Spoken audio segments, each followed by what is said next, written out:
Eu cumprimento a todos com a paz do Senhor. Eu quero agradecer a Deus por mais este privilégio de poder ministrar a palavra do Senhor. Mateus, capítulo 13, versículo 44. Nós estamos numa série de parábolas. Nos diz assim: também o reino dos céus é semelhante a um tesouro escondido num campo, em que um homem achou e escondeu.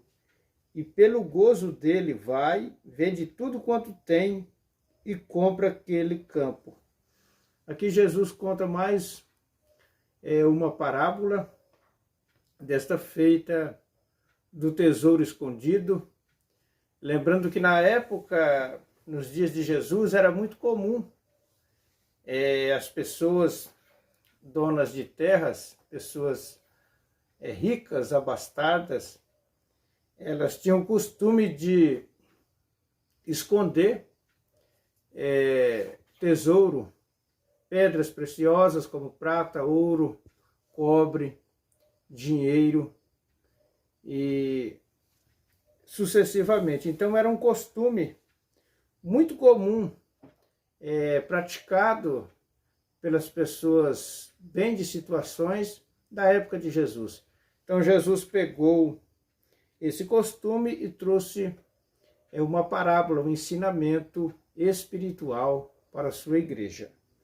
E eu quero deixar algumas lições da parábola do tesouro. Primeira lição, o campo aqui, nessa parábola, ele representa o mundo. O campo representa o mundo em que vivemos. A palavra mundo no grego significa cosmo. No caso aqui, biblicamente, o mundo aqui representa o mundo pecaminoso, a humanidade caída. Então esse é um símbolo da parábola do tesouro. A primeira lição fala do campo. A Bíblia diz em João capítulo 3, versículo 16, porque Deus amou o mundo de tal maneira que deu seu Filho unigênito, para que todo aquele que nele crê não pereça, mas tenha vida eterna. Então a primeira lição desta parábola é a representação do mundo, que é um símbolo do campo na parábola. E o texto diz que quando ele acha esse campo, ele vende tudo e compra este campo. Esta palavra compra, no grego, é agorazo, que significa adquirir por meio de redenção, redimidos pelo sangue de Cristo. Então, Cristo, ele comprou a humanidade através da remissão do seu sacrifício, através da redenção de Cristo na cruz do Calvário. Essa é uma outra preciosa lição também, é a palavra compra. Uma outra lição que nós podemos extrair deste versículo 44 é a representação do homem. O homem aqui é a representação do pecador. Este homem representa a classe pecaminosa.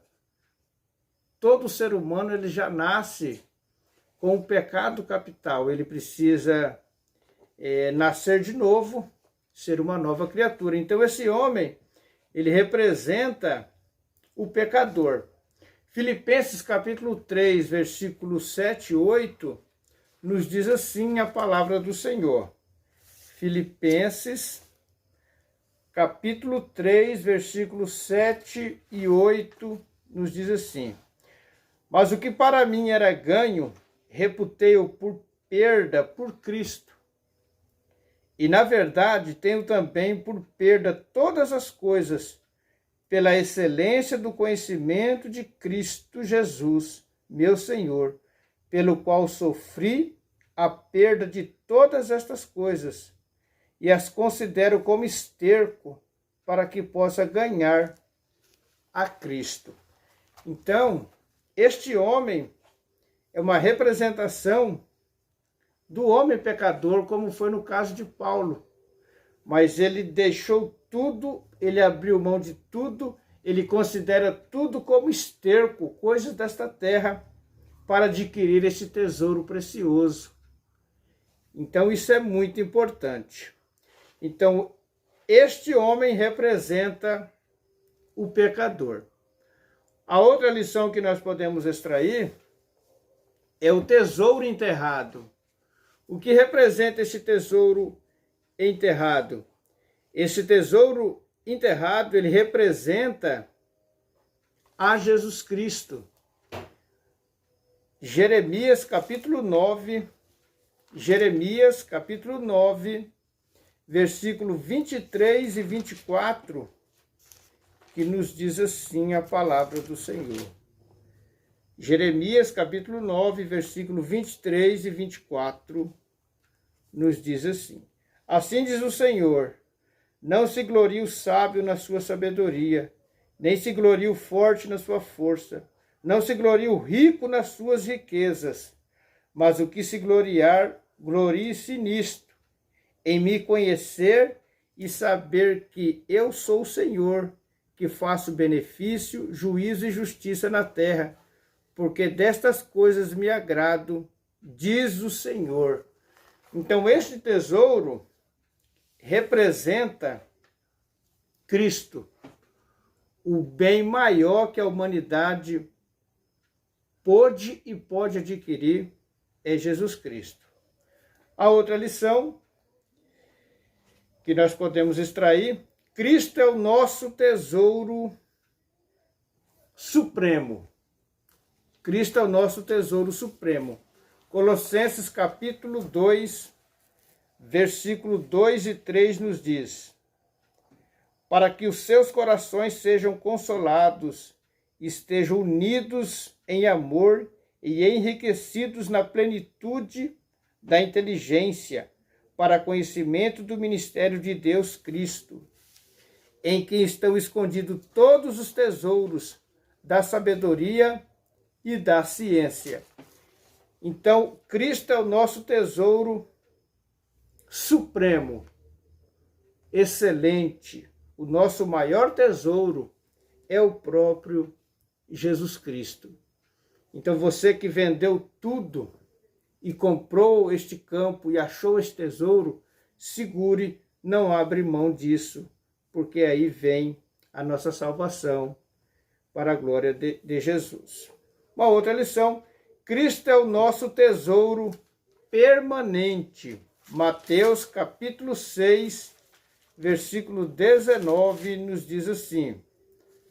Mateus capítulo 6, versículo 19, nos diz assim: não ajunteis tesouros na terra, onde a traça e a ferrugem tudo consomem, e onde os ladrões minam e roubam, mas ajuntai tesouro no céu, onde nem a traça nem a ferrugem consomem, e onde os ladrões não minam e nem roubam. Então, Cristo é o nosso tesouro permanente. Ele não acaba, ele não tem prazo de validade, ele não apodrece, o cupim não rói, a traça não consome. Ele é o nosso tesouro permanente. Infelizmente, tem muitas pessoas que rejeitam esse tesouro. No caso do jovem rico, Jesus disse para ele vender tudo e conquistar esse tesouro, que é o próprio Cristo.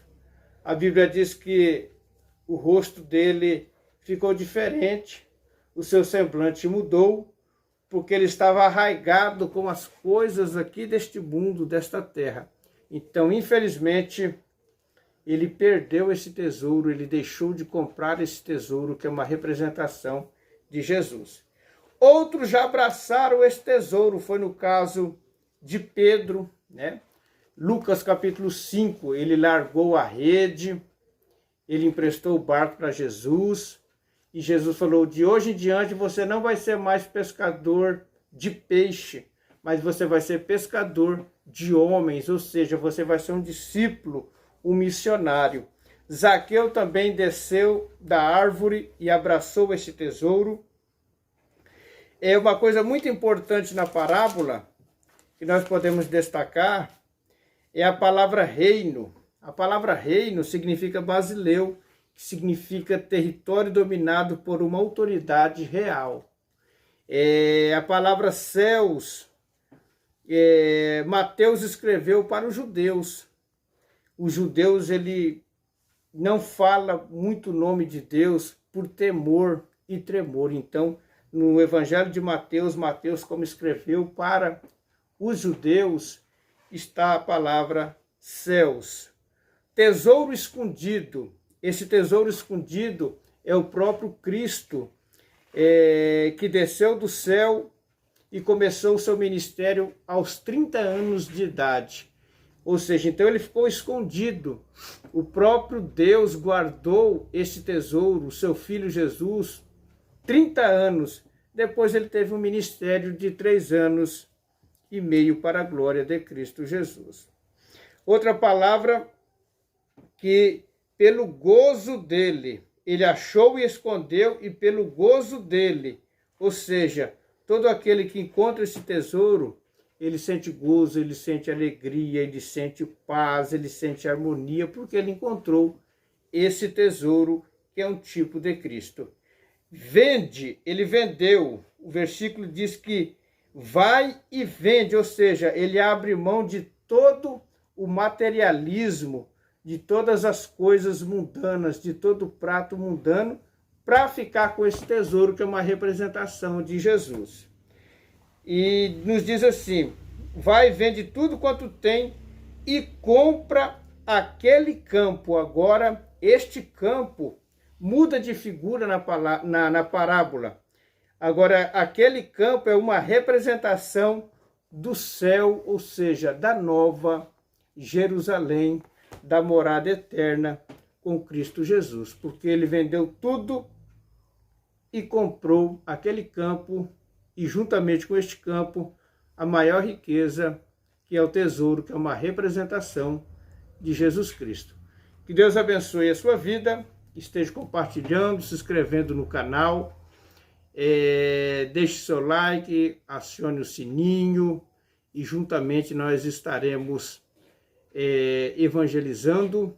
Compartilhe com seus amigos, com seus parentes, com outros irmãos de igreja. Esteja visitando o nosso canal.